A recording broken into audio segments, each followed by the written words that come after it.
Hello friends, कैसे हैं सब लोग।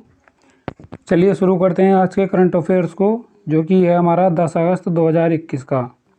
चलिए सभी लोग लाइव आ जाएं, इसलिए इसे आज जल्दी से जल्दी शुरू करते हैं। चलिए शुरू करते हैं। पहले हम वन लाइनर पढ़ेंगे, उसके बाद हम डिटेल में पढ़ेंगे। यह हमारा पहला, हाल ही में जिस राज्य सरकार ने शैक्षणिक संस्थानों को वर्ष 2021-22 से नई राष्ट्रीय शिक्षा नीति 2020 लागू करने का आदेश जारी किया है, वो राज्य है हमारा कर्नाटक।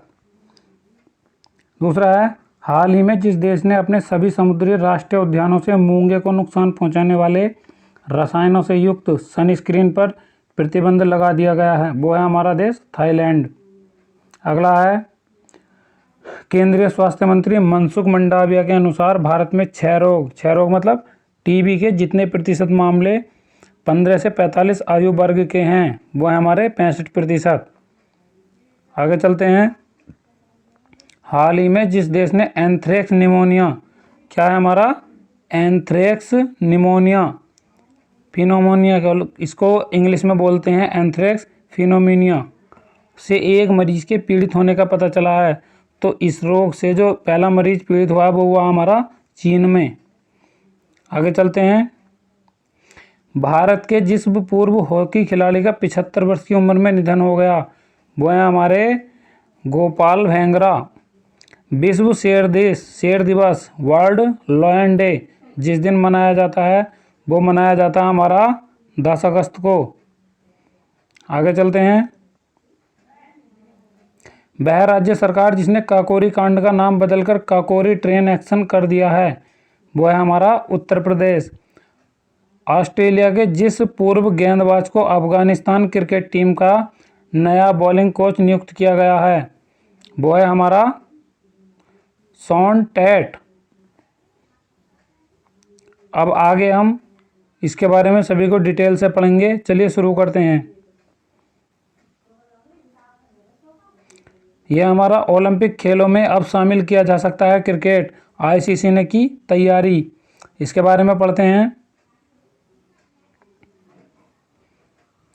अंतर्राष्ट्रीय क्रिकेट परिषद आईसीसी ने 10 अगस्त 2021 को पुष्टि की है कि वह लॉस एंजल्स में 2028 में होने वाले ओलंपिक खेलों में, तो 2028 में जो हमारे होंगे ओलंपिक खेल, कब कहाँ होंगे, वह लॉस एंजल्स में 2028 में ओलंपिक खेलों में क्रिकेट को शामिल करने के लिए अपनी तरफ से दावा पेश करेगा।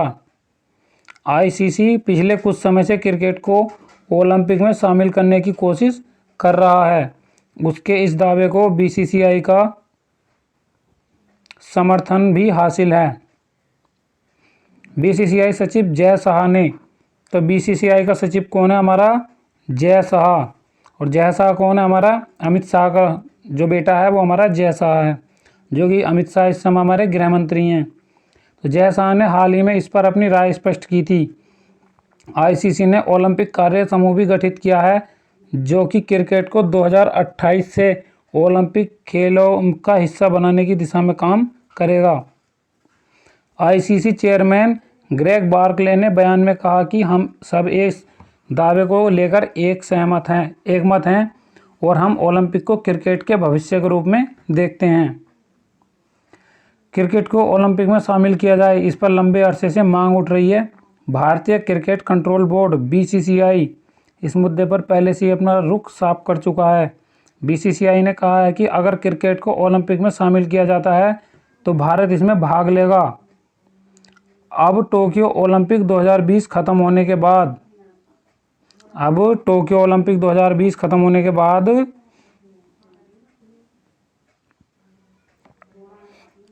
2024 में पेरिस में होने वाले ओलंपिक की तैयारियां शुरू कर दी गई हैं। तो अब का जो हमारा ओलंपिक खेल होगा, अभी तो हुआ हमारा टोक्यो में, और अगले आने वाला 2024 में जो होगा वो होगा हमारा पेरिस में। कहाँ होगा, पेरिस में। तो 2024 में पेरिस में होने वाले ओलंपिक की तैयारियां शुरू कर दी गई हैं, इसलिए भविष्य में क्रिकेट के भी शामिल करने की उम्मीद की जा रही है। काकोरी जानते हैं, आइए काकोरी के बारे में। काकोरी कहाँ पड़ता है, हमारा उत्तर प्रदेश में, उत्तर में कहाँ पे, लखनऊ में, लखनऊ के पास में है ये काकोरी, जहाँ पर हमारे एक ट्रेन लूटने की घटना हुई थी, जिसमें कि राम प्रसाद बिस्मिल, रोशन सिंह आदि लोग थे इसे ट्रेन के लूटने में। चलिए इसके बारे में थोड़ा सा इतिहास पर नज़र डालते हैं और इसके बारे में जानते हैं कि काकोरी के बारे में क्या कुछ इस समय हो रहा है। चलिए आगे देखते हैं। यूपी सरकार ने बदला काकोरी कांड का नाम। अब देखो क्या रखा है, आगे पढ़ेंगे। उत्तर प्रदेश की योगी सरकार ने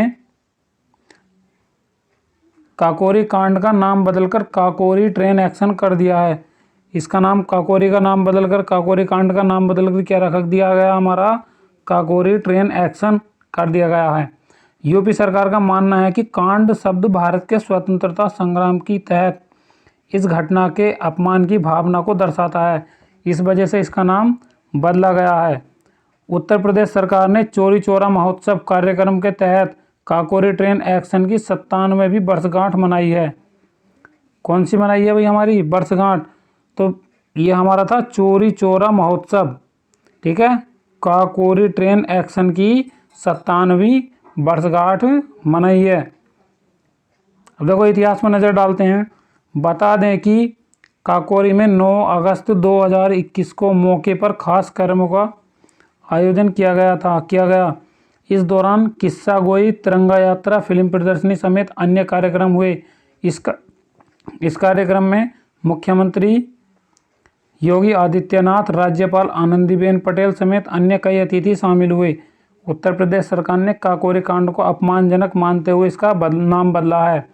आज़ादी से जुड़े दस्तावेजों में इसे इसी नाम से ही जाना जाएगा। बता दें कि काकोरी में 9 अगस्त 2021 को इस मौके पर खास कार्यक्रमों का आयोजन किया गया। देखो ये सब वही है, थोड़ा सा आगे देखते हैं।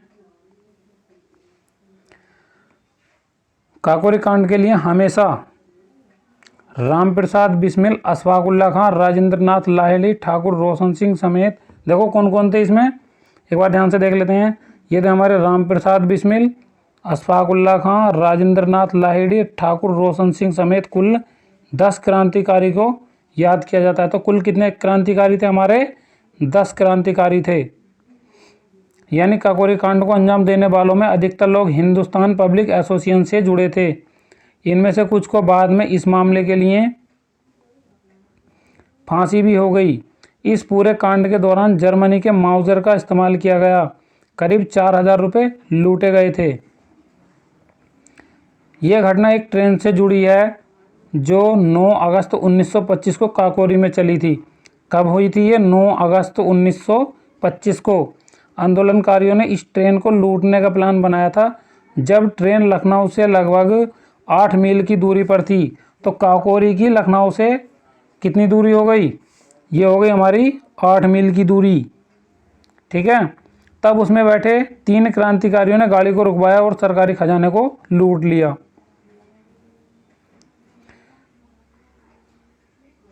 काकोरी कांड के आरोप में राम प्रसाद बिस्मिल, अशफाक उल्ला खां और रोशन सिंह को फांसी दे दी गई थी। काकोरी कांड का उद्देश्य केवल अंग्रेजों के सरकारी खजाने को लूटना था और उन्हें एक कड़ा संदेश पहुंचाना था। तो ये तक तो हो गया हमारा काकोरी के बारे में जाना। अब देखिए जानते हैं कुछ शेर वगैरह के बारे में, इनका शेर दिवस के बारे में कि कब मनाया जाता है, क्यों मनाया जाता है, इसके बारे में जानेंगे।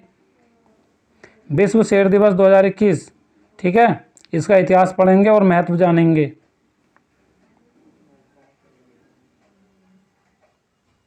विश्व शेर दिवस हर साल 10 अगस्त को मनाया जाता है। इसका मुख्य उद्देश्य शेरों के शिकार को रोकने और उनके संरक्षण के प्रति जागरूकता बढ़ाना है। विश्व शेर दिवस के दिन लोगों को शेरों के प्रति जागरूकता बढ़ाने और उनकी घटती आबादी और संरक्षण के लिए कार्यक्रम किए जाते हैं। एशिया में सबसे ज़्यादा शेर भारत में पाए जाते हैं। कहाँ पर पाए जाते हैं, हमारे भारत में। एशियाई शेर भारत में पाई जाने वाली सबसे बड़ी प्रजाति है। इसके अतिरिक्त 4 royal Bengal tiger, Indian leopard, देखो इनको देखते हैं क्या पाए जाते हैं, royal Bengal tiger, Indian leopard, clouded leopard और स्नो लेपर्ड हैं। प्रधानमंत्री नरेंद्र मोदी ने इस खास दिन की सभी देशवासियों को बधाई दी है। प्रधानमंत्री नरेंद्र मोदी ने विश्व शेर दिवस पर इस वन्य जीव के संरक्षण में जुटे लोगों को बधाई दी और कहा कि देश को यह जानकर खुशी होगी कि पिछले कुछ साल में भारत में शेरों की आबादी में धीमे धीमे वृद्धि आई है। प्रधानमंत्री ने एक ट्वीट में कहा कि शेर राजसी और साहसी होते हैं। भारत को एशियाई शेरों का घर होने पर गर्व है। विश्व शेर दिवस पर मैं उन सभी को बधाई देता हूं जो इसके संरक्षण को लेकर गंभीर है। उन्होंने कहा कि आपको यह जानकर खुशी होगी कि पिछले कुछ सालों में भारत में शेरों की आबादी में धीरे धीरे वृद्धि देखी गई है। एक शेर का वजन 190 किलो तक और शेरनी का वजन 130 किलो तक होता है। देखो वजन के बारे में जानते हैं। शेर का वजन कितना होता है हमारा 190 किलो और शेरनी का वजन होता है हमारा 130 किलो तक होता है। जहाँ पर शेर होता है वहाँ से 8 किलोमीटर की दूरी पर आप शेर की दहाड़ सुन सकते हैं। कितने किलोमीटर की दूरी पर सुन सकते हैं? 8 किलोमीटर की दूरी पर। अगर मान लीजिए आप जंगल में हैं और शेर दहाड़ रहा है तो इसका मतलब आपसे वो 8 किलोमीटर की दूरी पर है। अगर आपको जरा सी भी शेर की दहाड़ सुनाई दे जाती है और ज़्यादा तेज आती है तो हो सकता है कि आपके पास में ही हो। चलिए आगे चलते हैं। एक शेर की उम्र लगभग 16 से 20 साल की होती है। आपको बता दें कि 90% से ज़्यादा शिकार शेर नहीं बल्कि शेरनियाँ करती हैं। लगभग 2000 साल पहले पृथ्वी पर 10 लाख से ज़्यादा शेर पाए जाते थे। शेर के पसंदीदा शिकारों में हिरण, नीलगाय जैसे पशु आते हैं। शेर बारहसिंगा गाय और अपने से छोटे मांसाहारी पशु को भी चाव से खाते हैं। शेर के सुनने की क्षमता बहुत होती है। भारत का राष्ट्रीय चिन्ह जो अशोक स्तंभ है उसमें शेर का चित्र अंकित है। नर शेर की गर्दन पर बाल होते हैं लेकिन मादा की गर्दन पर बाल नहीं होते हैं। शेर बिल्ली की प्रजाति में आता है। इन्हें बिग कैट कहा जाता है। क्या कहा जाता है इनको? बिग कैट यानी बड़ी बिल्ली। विश्व शेर दिवस को मनाने की शुरुआत साल 2013 में की गई थी। कब की गई थी भाई? 2013 में, ताकि शेरों की दुर्दशा और इन मुद्दों के बारे में लोगों को जागरूक किया जा सके और जो लोग जंगली शेरों के पास रहते हैं उन्हें शिक्षित किया जा सके। साल 2013 से लेकर अब तक हर साल इस दिन को 10 अगस्त के दिन मनाया जाता है। किस दिन मनाया जाता है? 10 अगस्त के दिन मनाया जाता है हमारा विश्व शेर दिवस। आगे चलते हैं। चीन में कोरोना वायरस के बाद अब एंथ्रेक्स निमोनिया का मामला सामने आया है। अब देखो कितना खतरनाक है, इसके बारे में जानते हैं। हाल ही में चीन के उत्तर में स्थित हैबई प्रांत के चैंगदे शहर, देखो इसका देख लेंगे। चीन के उत्तर में स्थित हैबई प्रांत के चैंगदे शहर में एंथ्रेक्स फिनोमोनिया से एक मरीज के पीड़ित होने का पता चला है। यह व्यक्ति पूर्व में मवेशियों, भेड़ों और दूषित उत्पादों के संपर्क में आया था। किसके संपर्क में आया था वो? मवेशियों, भेड़ों और दूषित उत्पादों यानी गंदगी के संपर्क में आया था।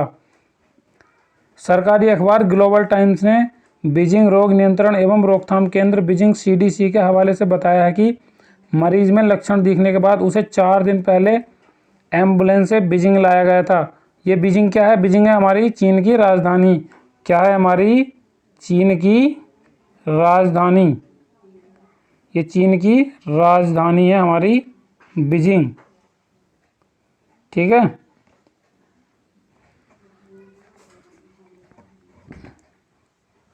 और क्वारंटाइन में रखकर उसका इलाज किया जा रहा है। बीजिंग CDC के अनुसार मवेशियों और भेड़ों में एंथ्रेक्स की मौजूदगी होती है। बीमार जानवरों या दूषित उत्पादों के संपर्क में आने से इंसान भी संक्रमित हो जाते हैं। संक्रमण के लगभग 95% मामले त्वचा के संपर्क में आने के कारण होते हैं। इससे फफोले बनते हैं और त्वचा संबंधी विकृति पैदा हो जाती है।